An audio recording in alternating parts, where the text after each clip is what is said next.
All right, so welcome back to This is Sweet and Salty. We are brought to you with another episode of Crimson Gray. If you haven't checked out our last episodes, click the link up above.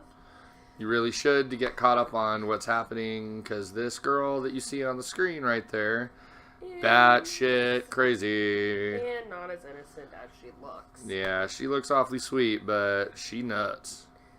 She looks sweet, but she's actually crazy. Yes. Unlike myself.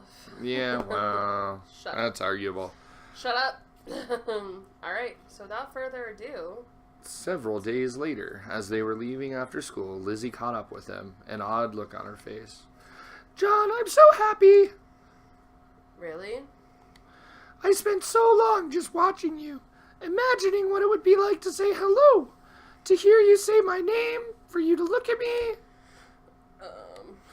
That we can actually talk like this, it's like a dream.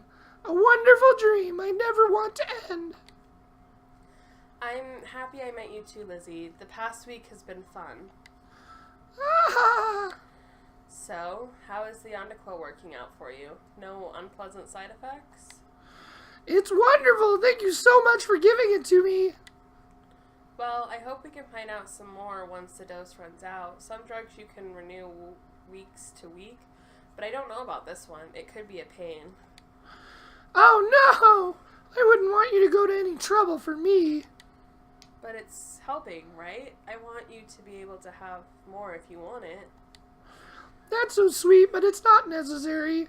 It helped us get closer together, didn't it? That's enough. But John, we've been dating since you accepted my confession, but we've only done normal things. Uh-oh. I want that deal. Porn warning. Wah, wah, wah. I love being with you every single moment, but can we do something more romantic? Touch my teddy. Just do it. Do it once. Just do it. They might as well. People already thought of them as dating, and she'd seemed so sweet for so long. What was the worst that could happen? Right. Please! Pregnancy, gonorrhea, Any kind of STDs. But, what's the worst that could happen? We have a lot of options, considering that we have all next week off. But we don't have to wait that long. How about we plan something for Friday night? I don't have a car to pick you up, but I can take you to a nice restaurant. Ah, yes, yes, yes, yes! Good. Then it's a plan. Ah! Yes, yes, yes! You went back again. Yeah, well, I got to scream again. Good. Then it's still a plan. Friday! Friday! Friday! Gotta get down on Friday. No. Yep. No. She's gonna get down on Friday. Oh, she is gonna get down on that D. She would still have a day or two of medication left on Friday. John figured she would stay stable. Maybe the date would leave her happy enough that she'd change her mind about staying on her meds. No matter what mistakes her mother made, maybe Lizzie could be stable with the right treatment. John really thought this could work out between them. Little does he know. Yeah. Dun, dun, dun. Wow! John, this place is so nice. Yeah, and you came dressed like that. Yeah, in her button-up shirt. As nice a place as they'll let high school kids in with only a few days of reservation anyway. When I asked for a romantic place, I never dreamed it would be this romantic. I'm not dressed up enough for this. This is the kind of place you take someone to propose. Why do you think we're here, bitch? Just kidding. I hope he's not proposing to her. Just so it's clear, I'm not going to propose. Woo! Thanks, John. Well, remember that this is a good place for it. Look at her all blushing. When it does happen, this is where I want it to do. John could only hope that the place would be nice. All he knew about it was that his parents said it was nice back when they were together. 27 years ago. They entered, and Lizzie was delighted by everything. The decor, the menu, the lighting, the food. Or maybe she was really just delighted with one thing, the event itself. Midway through the meal, he realized that Lizzie was resting her hand on the table. She wasn't necessarily inviting it, but If he stretched, he thought he could put his hand on top of hers. Oh, no. Take her hand. Do it. Do All it. right. She wanted intimacy. Lizzie's eyes went wide when he touched her, for a moment just staring as if she couldn't believe it. But after a moment, she gave him a brilliant smile and laced her fingers through his. Okay, he hadn't meant to do that, but John decided he could just awkwardly hold her hand while they ate. That certainly seemed to be Lizzie's intention. She actually wasn't getting a lot eaten, since she didn't talk with her mouth full and listened raptly whenever he talked, but at least she seemed to be having fun. Bitch, I just paid $50 for this meal. Put You it best in your eat mouth. that steak. After a while, Lizzie patted at her mouth with her napkin and sighed in satisfaction. She didn't let go of his hand, though. This dinner was good, but I like people better. Yeah. That was wonderful. Absolutely wonderful. Yeah, it's all really good. Not the food. I only eat people. The date was great. Oh, but I've made you talk so much. You haven't gotten to eat very much. That's okay. No! I'll be quiet and watch while you eat. Fucking creeper. So, Lizzie, how about you tell me where you live? In a mental institution. Oh, it isn't too special. I live in a house. With 4 padded walls. And a dead mother in the basement. With my family. I've got 4 sisters, 5 brothers, a dad and a mom, and they're all buried under the house. That's not true. I keep my brother and sisters in the closet. They're stuffed. Do you live with someone? I know your parents, but some other relatives? Not your parents, but some other relatives. Nope, it's just me. Abby inherited the house, I think, and she didn't manage to sell it off when things got bad. She called her mother by her first name. Abby? My mother. Yes. She was an awful woman. I don't want to talk about her. It's a nice enough house, I suppose. Abby wrecked a lot of it, but I've been able to repair it with money from James. Your father? I guess. But he never cared enough to meet me. Abby always complained about him, and the checks don't always come. But I don't want to talk about that. It's all horrible, isn't it? People who can't even pretend to be in love just tear into each other. That's not what I want. Not at all. When I fell in love with you, I knew it would last forever. Wouldn't it be nice for us to get a house together? Maybe even build one? Oh, so many choices, I can't decide. We could make a basement that's huge and bury so many bodies. Made a flesh dungeon. But I want to be something we choose together, not something we inherit. Someplace where we want to live together forever. Maybe a big house. 2 weeks. Oh, she's got them married off. I told you, she's got their kids' names planned. All of that. God. Maybe a big house. Big enough that it can have lots of nice windows. But also rooms inside where no one can see us. And maybe a fountain. Why doesn't she want people to see them? She wants to have sex in the open. Yeah, apparently she's a freak. So Lizzie giggled and squirmed in her seat as she couldn't contain herself, her fingers in his grip so tightly that it almost hurt. You know, a girl back in high school told me that when a girl squirms, it means that she's getting wet for you. And then she would proceed to squirm in her seat every time I looked at her in any classes that we had together and make me extremely uncomfortable. Yeah, that was... And that information brought to you by Salty here. Yeah, she was hilarious. Megan was a good friend of mine. Lizzie giggled and squirmed in her seat. Yep, she's doing it. But now I'm just saying things. None of those things really matter. The only thing in our house that I'll care about is you. It was the longest he had yet gotten her to talk about herself or her goals. And while it was still pretty focused on him, he didn't mind hearing the details. That's a very nice image, Lizzie. I'm glad you think so. And you finished your food. This has been wonderful, but can we go now? Can we? What's your rush, bitch? I've got mom's steaks thawing in the kitchen. Only slightly worrying about what she was thinking, John paid the bill, trying not to wince, and when they left the restaurant, they got onto the bus, and Lizzie never let go of his hand the entire time. He began to wonder when she was going to actually let go, and that was when she leaned her head against his shoulder. Oh, this feels so nice. Yeah, it does. Really? You enjoyed tonight? No, I'm just saying that.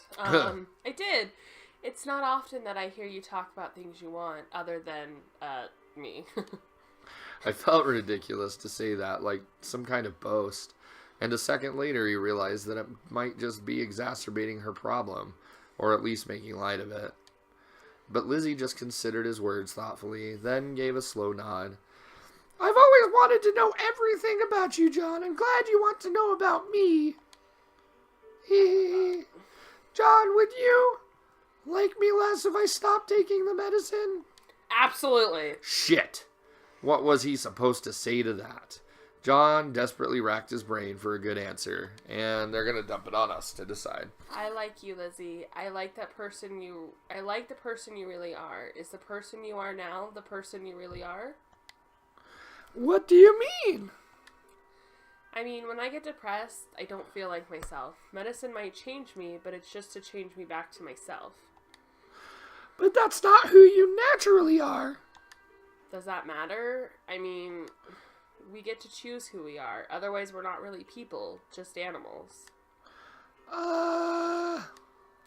So who are you, Lizzie? You seem like a nice person. Now that I've gotten to know you, is this not who you want to be?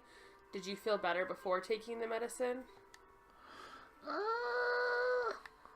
But you liked me tonight? Tonight was wonderful, but I'm not suggesting I didn't like you before.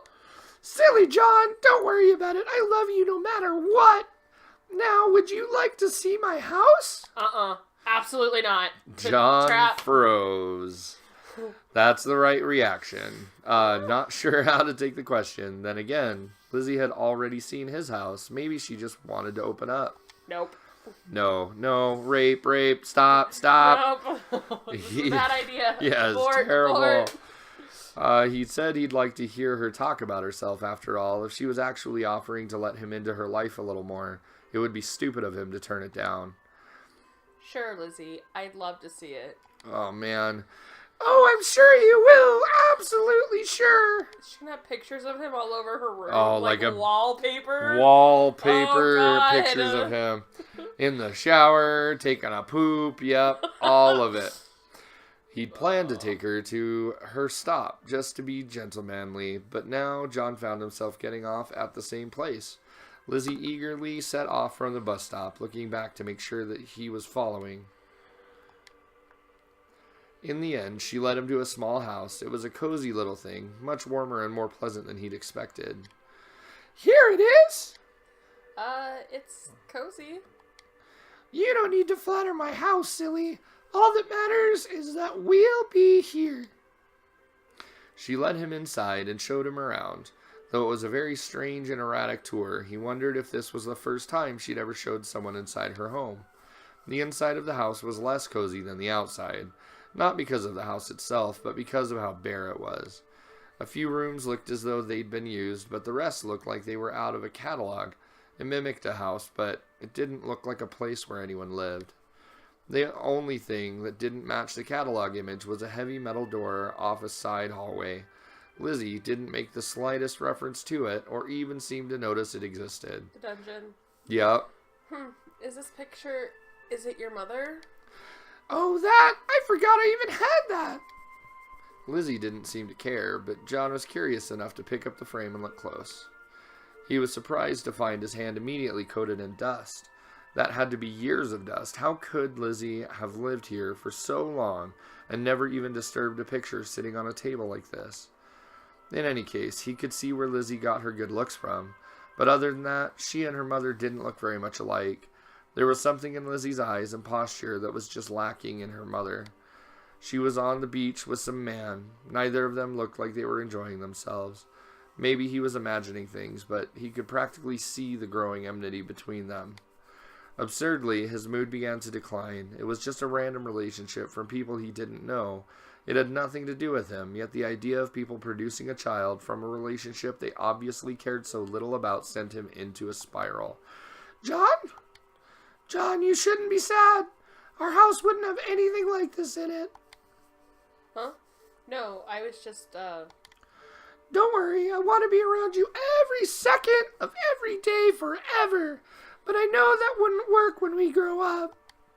I can get a job. I'm good at lots of things. It will be sad being apart, but we can call each other at work and send each other things. And when we get home and see each other again after so long, it'll feel so good. Her picture of the future actually sounded nice. Lifted a little out of the clouds in his head, but he couldn't find a way to put that into words, and so he said nothing. Undeterred, Lizzie encouraged him into the living room and pushed him down onto the large couch.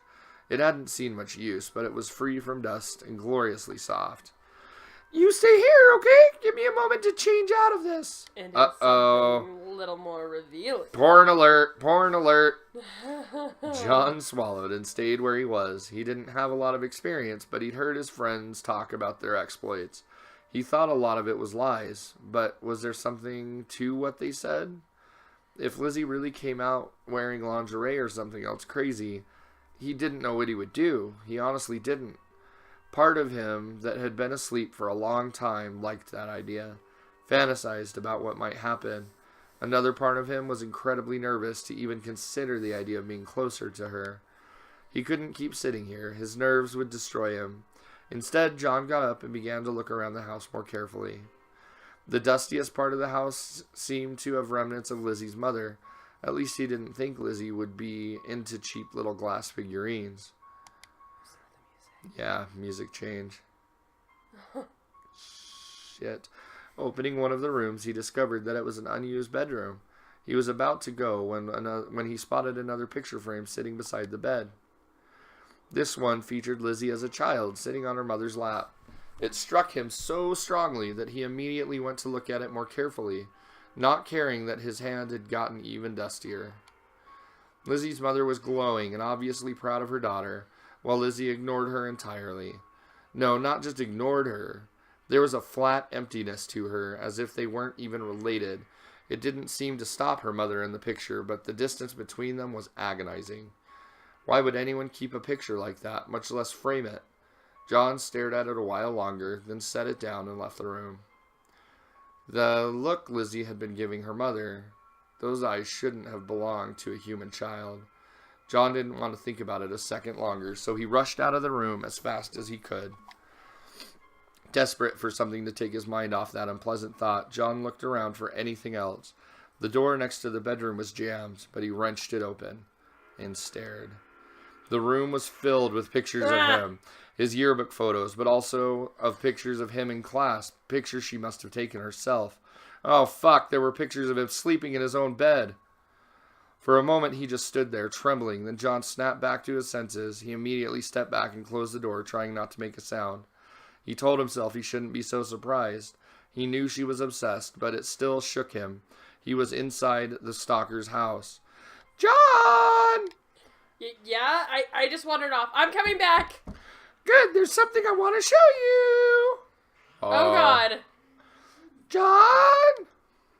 Oh, shit. What are you doing with that axe? You don't trust me. John, that makes me so sad. You think I'm going to trust you when you're coming at me with an axe? I tried to be patient. I can't wait any longer. So I need to take matters into my own hands. Hold still, John. What is happening? I feel that's a bad idea. Are we going to beg her? I don't know. I want no part in this decision. We're going to beg. I'm in at an awkward time. You have. Lizzie, please don't do this. Oh, John, I won't hurt you. Don't you know that? Yes, I know that an axe in your hand, please. Frowning, Lizzie set her axe down on a side table as she moved forward. John watched it nervously, but relaxed a little. That was when he realized that her other hand was holding the real threat. The cloth was over his mouth and nose instantly, and though he tried to struggle, he couldn't break her grip, and then the chemical fume overwhelmed him. Well... Told John? you there was a dungeon. Yeah, now we're in her basement. Good job. John woke to the feeling of something tight on his wrists. At first he thought he must be tangled in the sheets, but when he tried to move his hands, they were stuck. The memories returned in a bitterly cold flood. Lizzie had actually knocked him out by force and brought him wherever this was. His blurry vision slowly returned, and he could make out a rough basement around him. He could just see a heavy metal door at the top of a set of stairs. It looked as though there were shelves and tools around the walls, but he couldn't pay attention to those. Do you see the wall of knives in the background? Yeah. Not with Lizzie standing in front of him, eyes fixed on his face. I'm glad you're awake now. Are you feeling okay? Okay, you've, I didn't want it to have to be this way, John, but I don't have a choice. You're confused, John. You don't understand how much this matters. I'll help you understand. What are you going to do to me? Don't be afraid, John. Everything is going to be all right. I don't believe you. I'm completely empty. There's nothing inside me. There's never been anything inside me. The emptiness craves something. She wants you inside her. Yeah, she does. Wow, wow. I didn't understand what I needed for years and years. Eventually, I realized that I needed a person.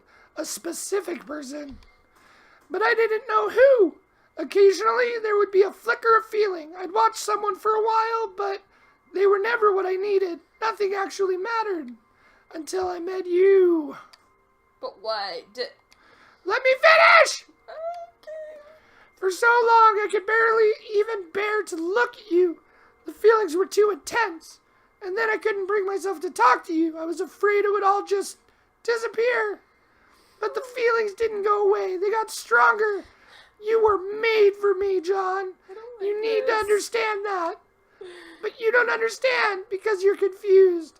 That's why I need to keep you here. You think this is going to help? It may be difficult at first, John, but you'll come to understand. I promise you will. After all, I have days and days with you all to myself. Days and days? John recalled that they were going into a full week of vacation. That meant she could keep him here a full 9 days before they had to return to school. Oh, God. That was no accident. She had coldly planned the entire thing. Maybe she'd been manipulating him since before she even asked for the date. Part of him was terrified. Part of him was furious with her. And another part, his depression, saw a twisted mirror of his own feelings. But the worst he had ever done was say unkind things. Not this. Just what did she plan to do to him anyway? As he looked around the basement, he saw a lot of heavy tools. Some of the hammers and knives looked as if they'd been used. John slumped against the ropes, binding him to the chair, and just wept. Well, on that note... Yeah, so we're going to leave that there. A little suspense for you guys. Yeah, make sure you tune in tomorrow for some more fucking Lizzie. Is this like Lizzie Borden? Is this supposed to be foreshadowing? Is she going to literally chop us up with an axe? That's probably why they named her Lizzie. Oh, Lizzie Borden killed her parents. Although her dad's still alive, he keeps sending her checks. Ew. She bought all these knives and the metal door with the checks from her father. Alright, guys. So this is where we're going to end it. Thanks for tuning in. Again, like, subscribe, do all that jazz. I'm gonna go. I feel very uncomfortable after watching this. I need out. Bye. See you guys next time.